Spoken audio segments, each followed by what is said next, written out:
Hello friends, when it comes to income tax savings, people generally talk about section 80C. That's where you get most of the investment options. This is most commonly used. In fact, you get to save the maximum in under section 80C.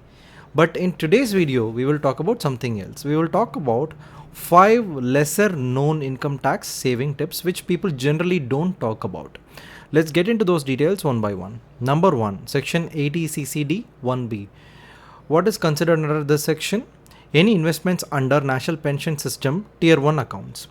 Many of you know that NPS also comes under section 80C and you can save up to 1.5 lakhs. But the speciality here is you can save an additional 50,000 and that's what is considered under section 80CCD 1B. For example, if someone saves 1 lakh in PPF and 1 lakh in ELSS, the total amount, the total deduction that you can get from taxable income is only 1.5 lakhs. Whereas if you save that in NPS and PPF 1 lakh, you'll be able to get a deduction of 2 lakhs. Let's look at it with a simple example. Let's say you have two friends, Ramesh and Suresh, both with a CTC of 20 lakh rupees.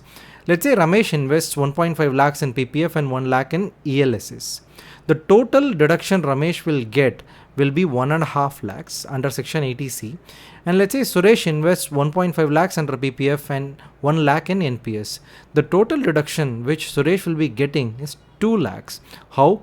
1.5 lakhs under section 80C or 80CCD1 and additional 50,000 under section 80CCD1B because Suresh's investment is under NPS Tier 1 scheme. I hope you understood this now.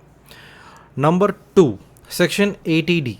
Many of you do not know that medical insurance premium can account for any kind of tax deduction. Not only the medical insurance premium but also the top up and rider plans that you are paying for and also the preventive health checkup that you are taking can be considered under tax deduction. Let's get into the details of section 80D. Under section 80D, you can save or you can have a deduction of between 25,000 to 50,000 for you, your spouse and children, and additional 25,000 to 50,000 for your dependent parents. This amount can be deducted from your total taxable income. Why am I telling a range of 25,000 to 50,000? It depends on the age of you, your spouse and the kids and your parents. Let's say all of you, your spouse, kids and your parents are less than 60 years of age. The total deduction one can get is 25,000 for you, your spouse and kids and 25,000 for your parents and a total of 50,000.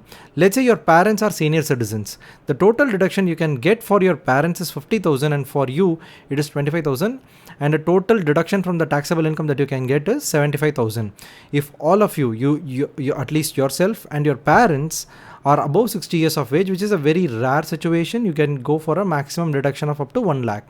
This is the total deduction from your taxable income. However, the tax saving really depends on which income tax bracket you are in.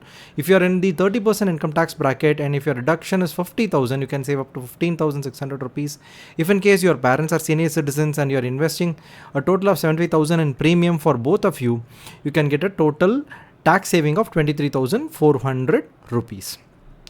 Number 3, section 80E, tax saving on education loan interest, right? If you are taking a loan for your higher education and you are paying it back, the interest component is completely tax free for a period of 8 years and mind you, there are no limits to it. Let's understand this with 2 examples. Let's say there is a person A who takes a higher education loan of 5 lakhs and the repayment tenure is 5 years.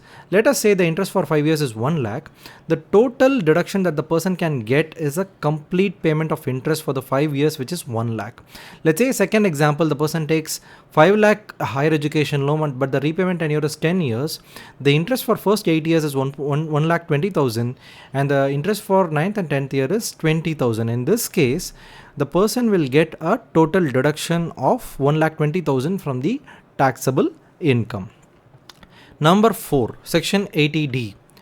If you are taking care of a disabled dependent, the medical expenses and the rehabilitation expenses can be claimed as deductions. And how is it considered? The government defines the disability level of your dependent into two categories, either 40 to 80% or above 80%. If it is 40 to 80%, you can claim a deduction of up to 75,000, and if it is above 80,000, you can claim a deduction of about 1,25,000. The total saving will really depend on the your income tax bracket, and if you're in 30% income tax bracket, you can save up to a maximum of 37,500. Last but not the least, fifth, section 80 TTA and TTB. Any income from the interest from your savings account or deposits will be considered under here.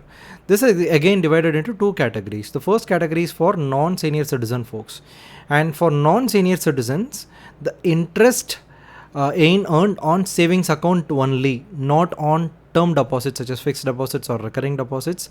Only on savings account, if you are earning an interest up to 10,000 is something you need not pay tax, and above which you need to pay tax. In case of senior citizen, any kind of deposit, be it a savings bank account or a term deposit, you will get a deduction of about 50,000 from your total taxable income, and hence the total tax saving potential if you are a senior citizen is about 15,000 if you are in 30% tax bracket, right?